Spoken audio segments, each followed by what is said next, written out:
You know, when I was younger, I always thought the gaming industry knew exactly what they were doing. Games were great, consoles were less expensive, and people were saving money and getting to play way more games. The late 90s and early 2000s, in my opinion, were the pinnacle of video games in that space. Dare I say, the golden age. Yet here, in the present day, we're seeing something totally different.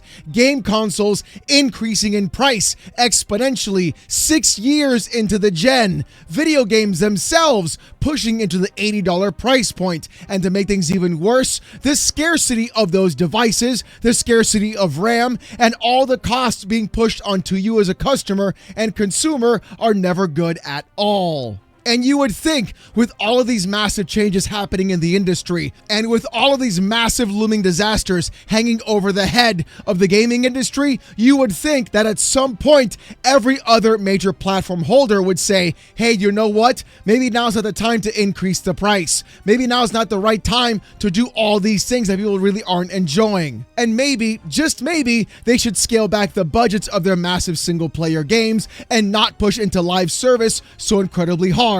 And also, exclusivity really isn't going to be helping either when people can't afford to buy another console coming up in the next few months. But does any single platform holder learn from any of these things?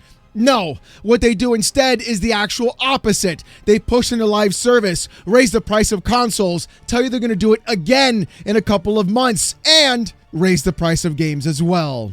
And I know, yeah, the news has been bad for quite some time, and I've been looking for good news too. But the difference is, this is impacting everyone. And the worst part about it is, they're not learning a damn thing. Because according to WCCF Tech saying this, the Nintendo Switch 2 helped drive US video game spending growth in May 2026, while PlayStation and Xbox had their worst May in over 2 decades.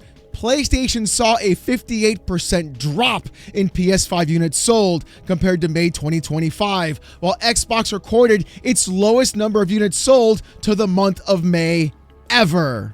Now here's the crazy part. All three of those systems all had price increases for the past few months. Some multiple times, some more egregious, some not so much. But the thing is, I think what we're seeing right now isn't the fact that people are looking for a Nintendo Switch 2. I think the difference what we're seeing is the Switch 2 is the most affordable option out of all three platforms. And people are looking for practically any sort of compute to keep in their own pockets, whether it be a phone, whether it be RAM, or even the Steam machine, which is what I wanted to be able to go through and have the ability for you to have proper ownership of your hardware. But clearly, even Valve couldn't do anything about that either. In my opinion, though, they should have and subsidize that machine at some point. What we're seeing right now instead is that it's not Nintendo running the entire gaming industry. What we're seeing is the actual ramifications of these companies simply not stopping and saying, hold on, if we price too high, the market will not bear these costs and people will not purchase these products. And that's exactly what we're going to be seeing here as well, with PlayStation having a $900 system, Xbox now having an $800 system after their recent price hikes. And literally 6 years into this generation, pushing everybody out of this space and making gaming a luxury hobby, things are going to go real bad real fast. And I don't really expect PlayStation or Xbox to actually recover. But there's more to this article though, so let's check it out and go from there. With the article saying this, Circana Senior Director and veteran video game industry analyst Matt Piscatella has just shared the latest monthly sales numbers for the video game industry in the US for the month of May 2026. Usually the big topic from these reports comes down to which games are at the top of the charts, and while that's still significant here, the bigger topic is what happened with hardware sales. While the Nintendo Switch 2 continued to sell and help drive spending growth in the US video game industry from May 2026 compared to May 2025, the PS5 and PlayStation overall saw its worst May for hardware units sold in 26 years, and Xbox had its worst May in its entire history. But it was so bad that PlayStation saw a 43% drop in hardware spending and a 58% drop in PS5 units sold compared to May 2025. Spending on video game hardware in the US was still up by 38% overall compared to last May, but that's because of the price of each console continues to rise. As a reminder, the Switch 2 price hike isn't live yet, but PlayStation's last one went into effect as of this past April. The last Series X and S price hike before the one going into effect August 1st also helped Xbox find spending growth despite lower unit sales. With Nintendo being the clear winner for the month while its competitors bombed, and the fact that the Switch 2 helped drive a year-on-year rise in physical game sales in the US for the first time since 2009, the Switch 2 is the current industry trailblazer. We'll see if it can maintain that title throughout the rest of the year, or at least until November, when it will ultimately fall to second fiddle to the biggest video game release in the history of video games. Clearly that's with GTA 6 because right now it's not on the Switch 2. But the thing is, this article is incredibly clear about what's in fact happening. You see, people are being priced out of their own hobby. And even though we're watching massive sales bomb with PlayStation and Xbox because of the price of consoles, the Switch 2 has been carrying the entire month of May, literally having it be a positive outcome in the industry itself. But in my opinion, that's because of the price of the hardware itself. And that's really what I want to talk about today, especially with PlayStation and with Xbox. These are two companies that are pushing on all of their costs with parts of RAM, SSDs, and everything else onto their own customers. And it's going to make things worse overall. We're already witnessing how people can simply say, hey, I'm not spending $900 on a PS5 Pro or $650 on a PS5. Hell, $800 on an Xbox Series X, $500 on an Xbox Series S, and it's impacting everyone else across the board. These companies, whether it's Valve, whether it's Xbox, whether it's PlayStation, have to realize that they have to start selling their consoles and hardware at a loss again. The money train that they all fell into during 2020 is never going to reappear again unless an entire thing occurs again, which really, I honestly hope it doesn't. But that's really what this all is. Once you get to the top of the mountain in the gaming industry, and with all kinds of money being pulled in, you can never go back down. The line has to keep going up, and these companies will do everything they can to make that line go up, even if it is to sacrifice their own user base, who they rely on for that money in the first place. And the thing is, these companies are willing to do it if the price is right and the reason is right to subsidize these consoles or systems and even take a loss on them. Hell, PlayStation is even doing it right now. Because according to VGC, the CEO of Sony Interactive Entertainment has explained that its Japan-only PS5 is selling at a loss in an attempt to revitalize its audience in that region. Quote, "It is a key market for us." In a new interview with Famitsu, SIE President and CEO Hideaki Nishino was asked how Sony could possibly manage to sell the Japan-only edition of the console at such a comparatively low price when the current economic landscape and surge in component costs must mean it's selling at a loss. Nishino replied that the Japan-only version was introduced because the company noticed players from around the world were taking advantage of a weak yen by importing region-free PS5 consoles from Japan instead of buying them in their own country. By selling the console at a heavily subsidized price and region locking it to Japan, Sony hoped to stop players importing it from other countries, but also grow the PlayStation user base in Japan, a country where the Nintendo Switch was dominated in recent years. And here's the part that's going to piss me off and should piss you off as well. PlayStation knows that people cannot afford these consoles. They absolutely understand that people were going through and saying, you know what? It's cheaper to actually get the PS5 from Japan and then import it to my country than to buy it in my own country right now. Think about how insane that is as well. And them taking the risk to go through and say, you know what? We're going to subsidize it here in this one country that we've always been a part of, and then region lock it to that country so that way nobody else can buy it there, is actually absurd. absurd, and it proves to show that PlayStation and even Xbox and so many others can in fact subsidize their own hardware, but they're choosing not to. They're picking and choosing where they want to go ahead and lower the prices of their systems to gain more users, and it's screwing over everybody across the board. Every single company, whether it's Valve, whether it's Xbox, whether it's Nintendo, whether it's PlayStation, should be looking at what's happening right now in the component scene and saying, you know what? The user base is in fact more important. We can go ahead and have a bigger set of people to sell our games to if we take a short loss right now for long-term games overall. But we can't do that now, can we? No, it turns out the only way to even get anything comparable right now is to go through and raise the price on everybody else. That way the shareholders are fat and happy. And it's actually insane because it's consistently watching as every company steps on the same rake over and over. If these consoles and systems are priced too high, people can't buy them. If people can't buy them, they can't join the ecosystem. If they can't be in the ecosystem, you can't sell your games. And if you can't sell your games, you're not making any money. So in reality, who are you in fact helping with this? Are you helping the user or are you helping the shareholders? Because I tell you this, in the next 6 to 8 months, shareholders are going to have nobody to sell their goddamn games to. And what are you guys going to do then? Because you're not going to take a loss now, and you sure as hell won't take a loss in the future either.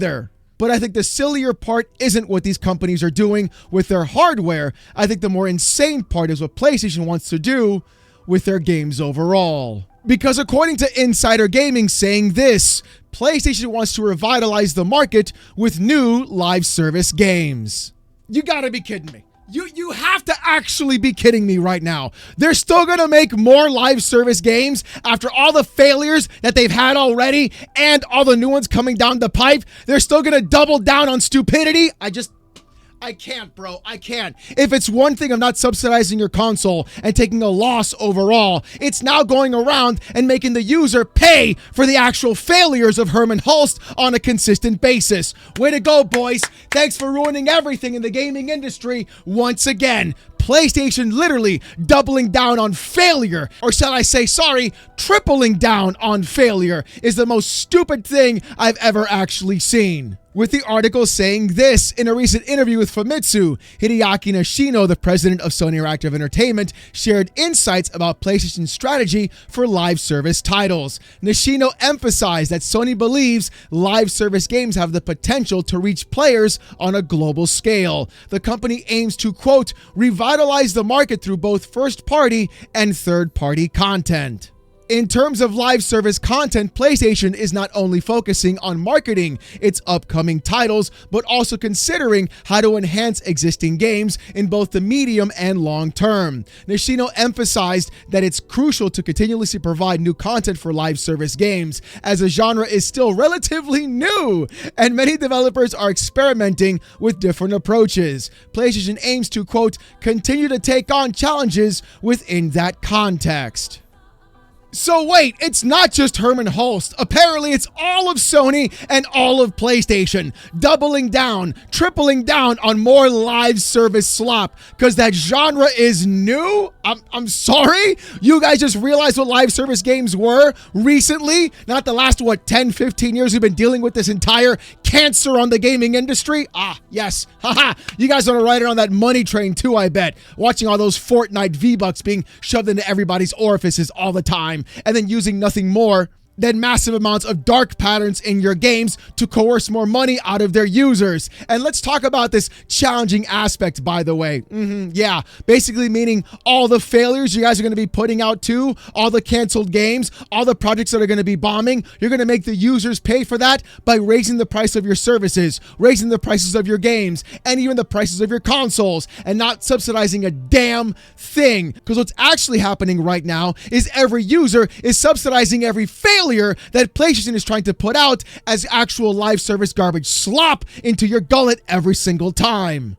Because literally, as PlayStation said these entire words, what did they do? Fire hundreds of people from Bungie. Now, let's be real. Bungie more than likely absolutely deserved it. But PlayStation is also at fault for this as well, since we saw PlayStation put people inside of Bungie's own board of directors to make sure the ship was being driven straight. And what happens? Nothing happened. Complete mismanagement from PlayStation across the board. They fire hundreds of people. They shut down Destiny 2 with no more content updates ever, even though what we're witnessing right now is more people playing Destiny 2 to show them, hey, you should make another one, by the way. It'd be a good idea, to going around and doubling down on marathon.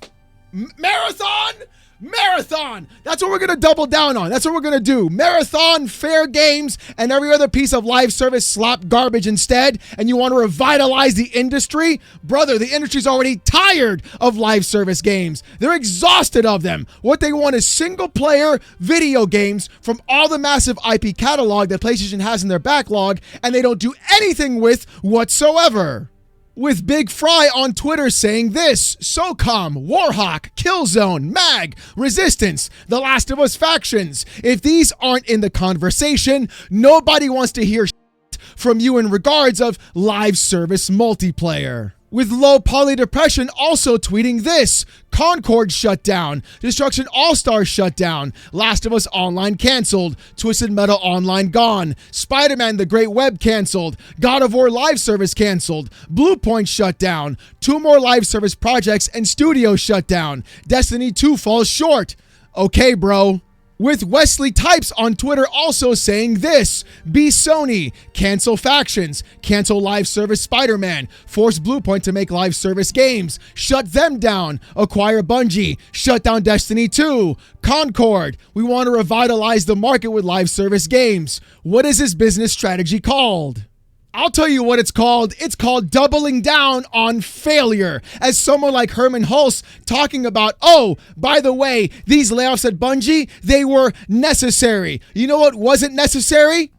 Buying Bungie and spending almost $4 billion on a company you were never going to actually do anything with in the first place and completely mismanage. You know what's also necessary, Herman Hulse? Not launching that Horizon Forbidden West live service slop game that you want to put out. The fact that you're so obsessed with that entire IP. You know what else is necessary? Not doubling down and tripling down on Marathon with a dwindling user base that nobody's in fact playing or even getting excited about, as you fire hundreds of employees from Bungie as well. You know what should be necessary, Herman Hulse? You and Ashino taking that golden parachute and heading on out of SIE. Because clearly you guys don't understand PlayStation or what their own users even want. Instead, you guys are looking for that live service golden goose. And the funniest part is, you had that with Helldivers 2, and Arrowhead made that. You didn't even make that yourselves. And when you did get a golden goose for it, you guys had to ruin it on PC by requiring a PSN login, because you had to think to yourselves, oh, what else can we do to increase our MAUs? I know, screw over an entire user base. This company, bro, Xbox, Valve, everybody, it's like they don't have any concept or idea or logic as to what's happening right now. People cannot afford anything at all, yet they keep raising prices. At this moment in time, what these companies should be doing is looking at this as a short-term loss for a long-term set of gains. You've got people who cannot afford anything, who are looking for cheap alternatives to play video games on, and Nintendo is going around and wiping the floor with the entire industry, literally saving it because they have the most affordable piece of tech right now for video games. It's so simple. It's not exclusives. It's not live service games. It's not anything. It's that people can't buy anything. So it doesn't matter what game you have, what exclusive you have, what live service product or what value that you bring. If the person can't afford the product, they can't spend the money. Absolute complete idiocy across the board from PlayStation, especially with doubling down on this. On top of that, with Xbox having a massive price increase on all their systems. I'm calling this right now. You can bet your sweet bippy there's going to be another price increase on the PlayStation console systems and another one on the Nintendo ones as well. The difference is going to be how drastic it's going to affect every single other piece of tech, and whether or not these companies will actually take a loss on their hardware in any sense of the word. And the answer will more than likely be no, they won't. And it's going to ruin the entire gaming industry. Because according to videocards.com, the PlayStation 6 bill of materials estimate reportedly rises by $200, around $960. We're cooked. We're absolutely cooked. Get ready for $1,100 consoles, $1,200 systems, and everything else, because these companies are not going to take a loss, even if they're going to get you in their ecosystem for this hardware. They want to make all of the money, and $960 for the entire bill of materials right now is absolutely absurd. The fact that it was even $700 from a couple of months ago is also insane. Forget about ray tracing, forget about 60 FPS, forget about all that if you want a game on console. Right now, the only one doing things right, apparently, is Nintendo. It's not going to be about graphics. It's not going to be about frame rate. What's going to happen in the industry right now is going to be how cheap can you actually make it. And the fact that PlayStation is not only doubling down, but tripling down on stupidity, on live service, and even increasing prices is going to be a factor that nobody is going to be a part of. And I can guarantee you're probably going to be seeing a price increase just before GTA 6 comes out. Because they'll do it right then and there, and they'll put that FOMO in front of you and make all that money back. And if that happens, it'll be the scummiest play you've ever actually seen. But you know what? I want to hear what you guys gotta say. Do you think PlayStation will actually recover from their stupidity, or will they keep making the same mistake over and over, like it's the definition of insanity? And at the same time, do you think any other company could actually pull their head out of their own ass and do the right thing and provide a cheaper product for the user, except for Nintendo? Maybe, just maybe one day, that might actually happen. We could finally get back to just playing video games once again. I don't know. It's just me, I guess. But I definitely want to hear what you guys got to say. And speaking about what you got to say, here's the comment of the day from Friday's video. With Patrick9745 saying this: do you remember a time when the 1.0 version of a game was 100% complete with no DLC or cut content? I remember. Oh, let me tell you, Patrick, those were the days, my friend. The game was done. You paid for the game. You owned the game. And after you bought it, you got to beat it and even give it to your friends or sell it back. And that was the best time. The golden days, in my opinion. Now, we're stuck with being always online. You don't own anything, and they can remove that license from your library. It's almost like we really do need stop killing games overall. What a trip. What an industry. What a disaster. But as always, if you guys want to see more of this kind of content though, more PC port reviews, gaming news, Steam Deck videos, fanboy content, and live streams, subscribe to the channel. If you want Discord access or emotes during live streams, become a YouTube member. It's as low as $1. Look, if you don't want to spend the buck, don't even sweat it. Just come on down Saturday nights, 8:45 p.m. Eastern, live right here on the channel as I wear a banana suit and get insulted with text-to-speech. It's actually insane. Trust me. You don't want to miss it. Live Saturday nights, 8:45 p.m. Eastern, right here on this channel. Do you want more of me though? Check out Oh No It's Alex Gaming. New videos go up every single Monday, and I live stream games there as well, Monday to Friday, 10:30 a.m. to 2 p.m. as well. We get to hang out, chill, and I get you past your work day. Once again, Oh No It's Alex Gaming. Link to that channel is in the description down below. With all that being said, though, thank you guys so much for watching. Hope you have a great one, and I'll see you gooners next time. Peace!